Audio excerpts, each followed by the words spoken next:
میں نے پہلے ایک دانت توڑا، پھر مجھے خیال ہوا کہ شاید یہ والا دانت نہ ٹوٹا ہو، پھر دوسرا توڑا، پھر تیسرا توڑا۔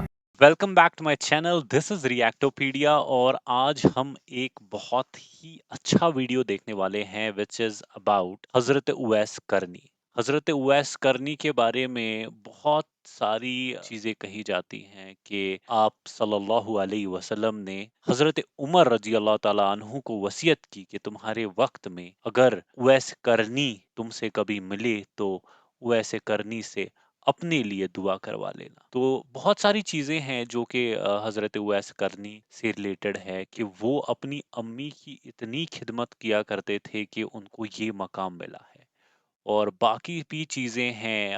ایک نعت بھی میرے کو یاد ہے اویس کرنی کے اوپر آئی تھی کہ سرکار عطائے عشق اویس کرنی۔ تو کافی ساری چیزیں ہیں، دیکھو اتنا زیادہ مجھے بھی نہیں پتا ہے اویس کرنی کے بارے میں، بٹ یس آج ایک ایسا ویڈیو ملا ہے جس میں ان کے بارے میں جاننے کو ملے گا۔ تو yes without wasting any further time let's get into the video and see what is there in the video.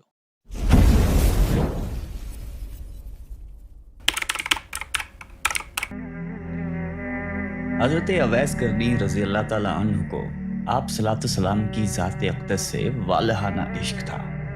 یہی وجہ ہے کہ آپ صلی اللہ علیہ وآلہ وسلم فرمایا کرتے تھے کہ یمن کی طرف سے عشق مجھے اویس محبت کی کرنی، خوشبو آتی ہے کیونکہ وہاں میرا دوست اویس کرنی رہتا ہے۔ اویس آپ نے کرنی۔ فرمایا کہ قیامت کے روز حق تعالیٰ 70,000 فرشتے پیدا کریں گے جن کی اشکال خواجہ اویس کرنی کے جیسی ہوگی، اور ان کے جلوس میں خواجہ صاحب کو بہشت کی طرف لے جایا جائے گا۔ ساری کائنات یہ منظر دیکھے گی مگر کوئی شخص پہچان نہیں پائے گا کہ اصل خواجہ کرنی کون ہے۔ اللہ تعالیٰ نے جس طرح دنیا میں ان کو لوگوں سے چھپائے رکھا، اسی طرح روز قیامت کو بھی ان کو غیر کی نگاہوں سے دور اور محفوظ رکھے گا، کیونکہ حق تعالیٰ کا فرمان ہے کہ میرے دوست میری قبا کے نیچے رہتے ہیں اور اسی وجہ سے ان کو کوئی پہچان نہیں سکتا۔ خواجہ اویس کرنی کو ماں سوائے چند ایک صحابہ کرام کے کسی نے بھی نہیں دیکھا۔ حضرت اویس کرنی رضی اللہ تعالیٰ عنہ اسلام آنے سے پہلے ہی اس دنیا میں تشریف لا چکے تھے۔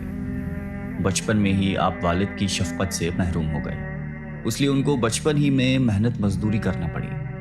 آپ لوگوں کے اونٹ اجرت پر چرایا کرتے تھے اور اس اجرت سے اپنا اور اپنی ضعیف اور نابینا والدہ کا پیٹ پالا کرتے تھے۔ ان کے علاوہ جو تھوڑی سی رقم بچ جاتی تھی ان کو لوگوں میں تقسیم کر دیا کرتے تھے۔ آپ کی زندگی کے شب و روز اسی طرح گزر رہے تھے کہ یمن تک اسلام کے نام لیوا پیدا ہو گئے۔ جب آپ کو اسلام اور آن حضرت صلی اللہ علیہ وآلہ وسلم کے متعلق خبر ملی تو آپ فوراً اسلام لے آئے۔ آپ کے اندر نور ہدایت کی شمع تو خدا نے پہلے سے ہی روشن کر رکھی تھی۔ اعلان نبوت اور اشاعت اسلام نے اس شمع ہدایت کو جلا بخشی۔ آپ رسول اللہ صلی اللہ علیہ وآلہ وسلم کے دیوانے اور شیدائی بن گئے۔ آپ صلی اللہ علیہ وآلہ وسلم فرماتے ہیں کہ اویس قرنی کو اسلام کی دولت سے اللہ تعالیٰ نے خود روشناس کرایا ہے، اور یہ خدا کی رحمت اور فضل کا اعجاز ہے کہ وہ میرا نادیدہ عاشق صادق بن گئے۔ خواجہ اویس قرنی کو قرب رسول اور دیدار حبیب کا بڑا اشتیاق تھا، مگر آپ کو چشم باطنی کے اشارے سے آن حضرت نے مدینے آنے سے روکے رکھا۔ اس کی دو وجوہات تھیں۔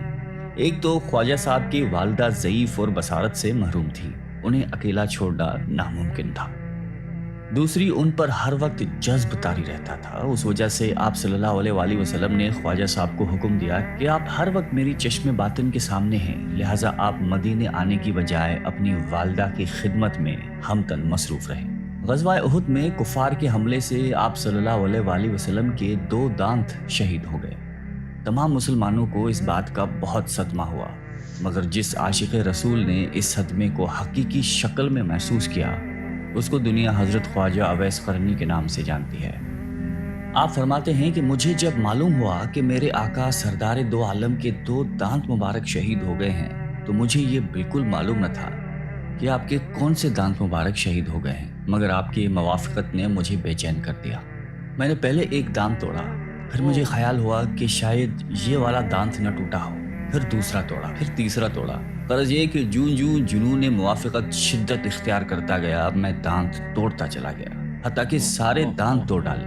اللہ تعالیٰ کو اپنے محبوب کے اس عاشق دلگیر کی یہ ادا بڑی پسند آئی، اور اس کے لیے کیلے کا درخت پیدا کیا، کیونکہ ٹوٹے دانتوں کے ساتھ سوائے نرم کیلوں کے اور کوئی چیز کھانا ممکن نہیں تھی۔ صحابہ کرام نے آپ صلی اللہ علیہ وآلہ وسلم سے وقت وصال پوچھا کہ آپ کا خرقہ ہم کس کو دیں؟ آپ نے فرمایا کہ اویس کرنی کو۔ اس مقصد کی بجاوری کے لیے سیدنا حضرت عمر فاروق رضی اللہ تعالیٰ عنہ اور حضرت علی مرتضیٰ کوفہ تشریف لے گئے اور جمعہ نماز کے خطبے میں کہا، مسجد میں نجد سے تعلق رکھنے والے جتنے لوگ ہیں سب کھڑے ہو جائیں۔ چنانچہ اہل نجد کھڑے ہو گئے۔ ان سے پوچھا گیا کہ شہر میں کوئی اویس قرنی نام کا شخص ہے؟ سب نے جواب دیا کہ ہم اویس قرنی سے بالکل شناسا نہیں ہیں۔ ہاں، البتہ ایک دیوانہ ہے جو لوگوں سے بیزار ہو چکا ہے اور ہر وقت ویرانوں میں رہتا ہے اور آبادی کی طرف بالکل نہیں آتا۔ حضرت عمر اور حضرت علی نے کہا کہ وہ کہاں ہے، ہمیں اس سے ملواؤ۔ عرض کی گئی کہ وہ وادی ارنا میں اونٹ چراتا ہے اور رات کو روکھی سوکھی کھا کر سوتا رہتا ہے، کسی سے بات نہیں کرتا۔ وہ کھانا جو ہم لوگ کھاتے ہیں اس کو پسند نہیں کرتا، لوگوں کو خوش دیکھتا ہے تو روتا ہے، اور جب لوگوں کو روتے ہوئے دیکھتا ہے تو خوش ہوتا ہے۔ جب حضرت عمر اور حضرت علی وادی ارنا میں پہنچے تو انہوں نے دیکھا کہ خواجہ اویس قرنی نماز ادا کر رہے ہیں اور ان کے اونٹوں کو فرشتے چرا رہے ہیں۔ جب خواجہ اویس نماز سے فارغ ہوئے تو حضرت عمر نے آپ کو السلام علیکم کہا، جواب ملا وعلیکم السلام۔ حضرت علی نے آپ سے نام پوچھا، جواب دیا کہ میرا نام اللہ کا بندہ ہے۔ حضرت عمر نے کہا کہ اللہ کے بندے تو ہم سب ہیں، آپ اپنا خاص نام بتائیے۔ خواجہ صاحب بولے کہ میرا نام اویس ہے۔ حضرت عمر نے ان کا ہاتھ پکڑ کر وہ نشان دیکھا جس کے متعلق حضرت صلی اللہ علیہ وآلہ وسلم نے ذکر فرمایا تھا کہ وہ نشان اویس کی شناخت کی علامت ہوگا۔ حضرت عمر نے جب وہ نشان علامت خواجہ اویس کے ہاتھ پر دیکھا تو ان کے ہاتھ کو بوسہ دیا اور کہا کہ اے اویس قرنی، رسول اللہ صلی اللہ علیہ وآلہ وسلم نے آپ کو سلام بھیجا ہے اور ساتھ ہی یہ مرقع بھی عنایت فرمایا ہے اور وصیت فرمائی ہے کہ آپ امت محمدیہ کی بخشش کے لیے دعا کریں۔ خواجہ اویس قرنی نے فرمایا کہ اے عمر اور علی، آپ لوگ حضرت صلی اللہ علیہ وآلہ وسلم کے رفیق خاص ہیں اور مجھ سے اولا ہیں، دعا تو آپ لوگ کریں کیونکہ آپ کا مرتبہ خدا کی دربار میں بہت بلند ہے۔ حضرت عمر اور حضرت علی یک زباں ہو کر بولے، ہم تو دعا کرتے ہیں مگر آپ بموجب وصیت رسول اللہ صلی اللہ علیہ وآلہ وسلم امت مسلمہ کے لیے دعا فرمائیے۔ خواجہ اویس قرنی نے پھر کہا کہ اے عمر اور علی، آپ غور کر لیجئے، شاید میں وہ اویس نہ ہوں، وہ کوئی اور ہو جس کا ذکر محبوب خدا نے فرمایا ہو۔ حضرت عمر فاروق نے فرمایا کہ اے اویس، رسول اللہ صلی اللہ علیہ وآلہ وسلم نے آپ کے متعلق 2 نشان بتائے تھے اور وہ دونوں نشان آپ کے پاس موجود ہیں، لہٰذا ہماری پہچان، شناخت اور پہنچ بالکل درست ہے۔ خواجہ اویس نے حضرت عمر اور حضرت علی سے کہا کہ لائیے وہ خرقہ مجھے عطا کیجیے تاکہ میں حسب حکم آقا دعا کروں۔ جب ان کو خرقہ دیا گیا تو حضرت عمر اور حضرت علی سے کچھ فاصلے پر چلے گئے اور زمین پر سجدہ ریز ہو کر بارگاہ الہی میں عرض کی کہ اے خداوند عالم، میں اس وقت تک یہ خرقہ نہ پہنوں گا جب تک تو سرکار دو عالم کی ساری امت کو میری سفارش پر بخشش نہ دے دے گا، کیونکہ پیغمبر اسلام نے یہ مرقع مجھے عطا کیا ہے اور فاروق اور مرتضیٰ نے مجھ تک پہنچانے کے فرائض انجام دیے ہیں۔ اب تیرا کام ہے، تو میری دعا سن لے اور قبول کر لے۔ اللہ تعالیٰ نے فرمایا کہ اویس، ہم نے تیری دعا کی برکت سے چند لوگوں کو تیری سفارش پر بخش دیا ہے۔ آپ نے پھر عرض کی، یا باری تعالیٰ، جب تک تو سب کو نہیں بخشے گا میں یہ خرقہ نہیں پہنوں گا۔ ندا آئی، میں نے کئی ہزار فرد بخش دیے۔ عرض کی، مولا، میں سب کو بخشوانا چاہتا ہوں۔ ابھی یہ کہہ سن چل رہی تھی کہ حضرت عمر اور حضرت علی آپ کے قریب چلے گئے۔ آپ دونوں کو خواجہ اویس قرنی نے کہا کہ آپ لوگ یہاں کیوں آ گئے ہیں؟ میرا اور خدا کا سلسلہ جاری تھا، آپ لوگوں کی آمد نہ ہوتی تو میں نے اس وقت تک یہ خرقہ نہیں پہننا تھا جب تک اپنے آقا کی ساری امت کو نہ بخشوا لیتا، اور مجھے پورا یقین تھا کہ حق تعالیٰ نے میری سفارش پر حضور صلی اللہ علیہ وآلہ وسلم کی امت کے ہر فرد کو بخش دینا تھا۔ مشہور صحابی حضرت ربی رضی اللہ تعالیٰ عنہ کہتے ہیں کہ جب میں خواجہ اویس قرنی کی زیارت کو گیا تو میں نے انہیں فجر کی نماز میں مشغول پایا۔ نماز سے فارغ ہوئے تو اپنے درود و وظائف میں مصروف ہو گئے، یہاں تک کہ ظہر کا وقت آ گیا۔ پھر یہ کہ بعد دیگر تمام نمازوں اور ذکر الہی میں ایسے مگن ہوئے کہ ساری رات گزر گئی۔ میں ان کا بغور مشاہدہ کرتا رہا۔ اس طرح 3 دن گزر گئے۔ میں نے دیکھا اور حیران رہ گیا کہ ان 3 دن اور راتوں میں حضرت نے نہ کچھ کھایا نہ پیا، بلکہ عبادت میں مشغول رہے اور لمحہ بھر کے لیے بھی آرام نہیں کیا۔ چوتھی رات آپ تھوڑی دیر کے لیے سوئے اور کچھ کھانا بھی کھایا، پھر استغفار کرنے لگے کہ یا الہی، میں تجھ سے پناہ مانگتا ہوں، میں نیند اور بھوک کے غلبے میں مبتلا ہو گیا۔ حضرت ربی کہتے ہیں کہ خواجہ اویس کرنی نے راتوں کی تقسیم کی ہوئی تھی۔ ایک رات میں سجدہ کرتے تو پوری رات سجدے میں ہی گزار دیتے، اور اگر رکوع کرتے تو شب بھر رکوع کی حالت میں رہتے، کسی رات کو قیام میں ہی بسر کرتے۔ غرض یہ کہ ہر رات کو دوسری رات کی طرح زندہ رکھتے تھے۔ خواجہ اویس کرنی رضی اللہ تعالیٰ عنہ کو حضرت عمر نے پیغام بھیجا کہ اگر آپ کی اجازت ہو تو کوفہ کے گورنر کو لکھوں کہ وہ آپ کا خاص خیال رکھے۔ خواجہ صاحب نے جواب دیا کہ میں خصوصیت کے ساتھ زندگی بسر کرنے کے سخت خلاف ہوں۔ میرا ہاتھ حاجت روا کے ہاتھ میں ہے، مجھے تو بس یاد الہی سے غرض ہے، وہ میں کر رہا ہوں اور کوئی چیز درکار نہیں۔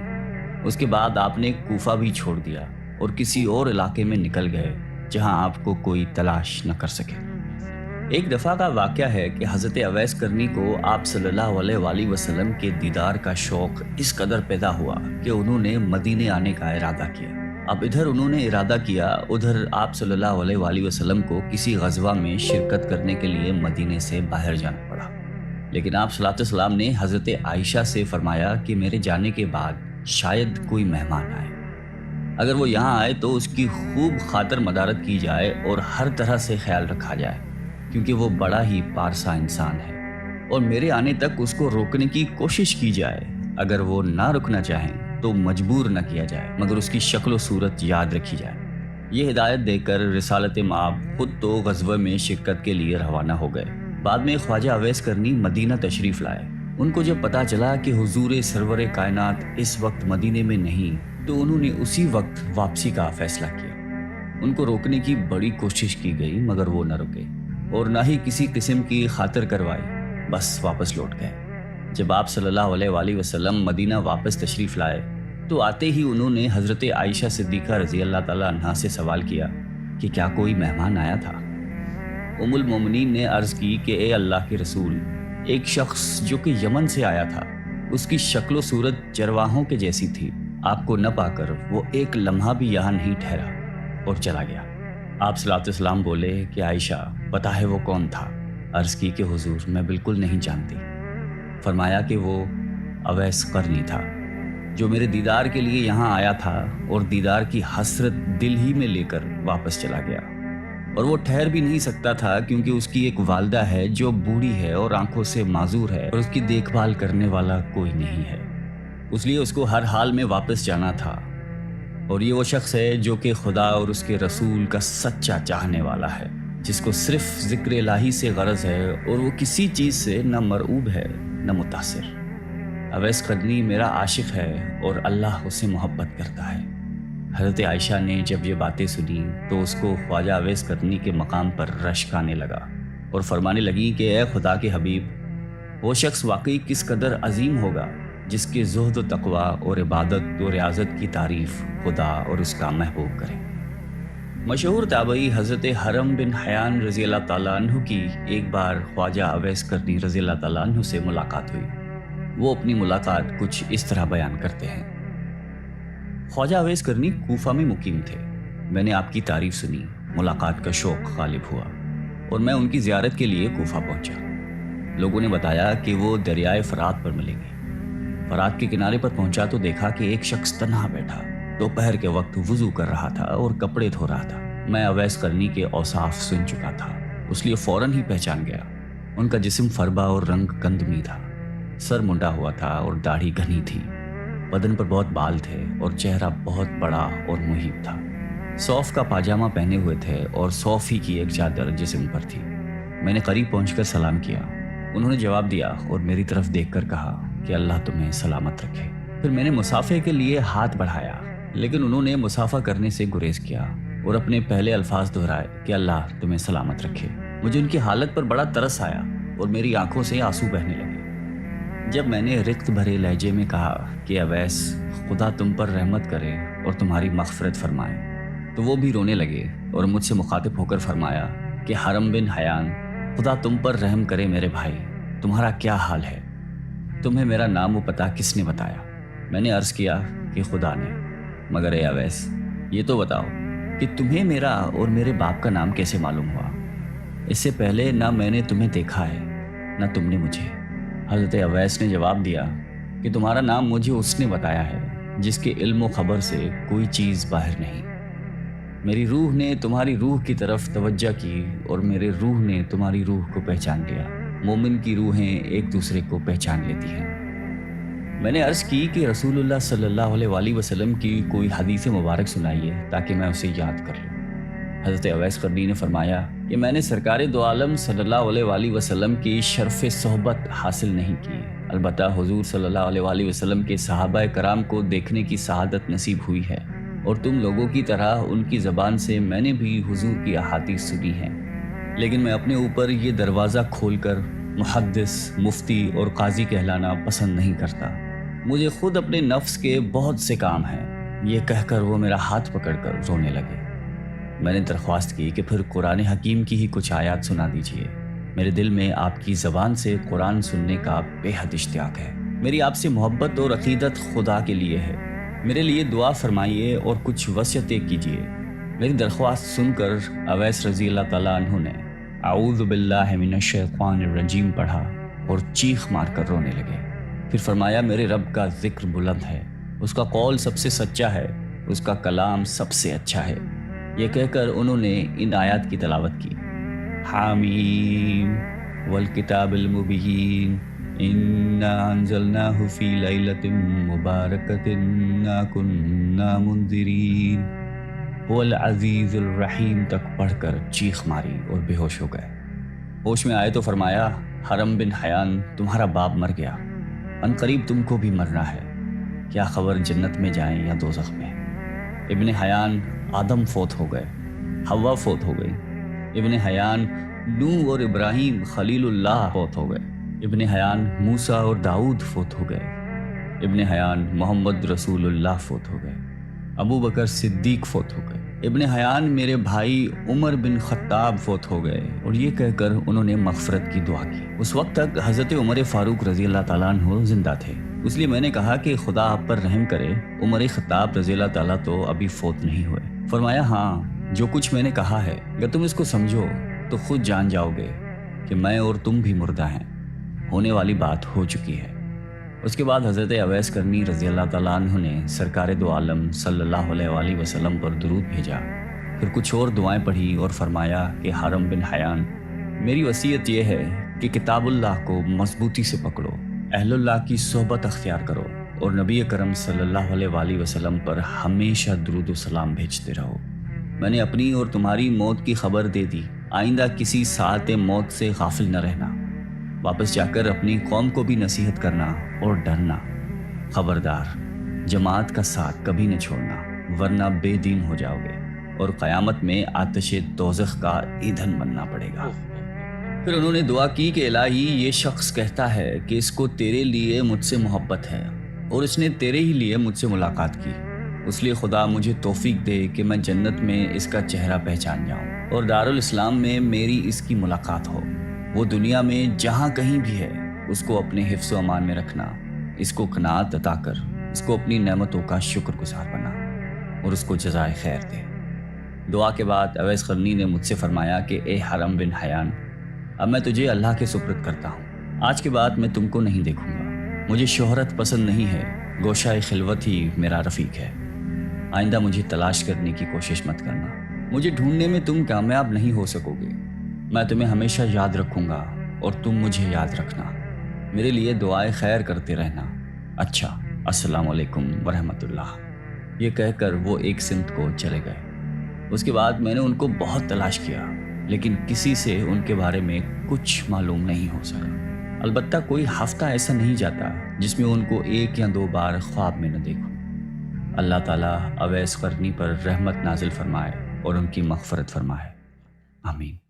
So this was the video about حضرت اویس کرنی رحمۃ اللہ علیہ. تو کافی انٹرسٹنگ ویڈیو تھا، بٹ کچھ چیزیں ہیں جو کہ میں نے اس میں ڈفرینٹ دیکھی اور جو کہ مجھے پتا تھا اس کے بارے میں.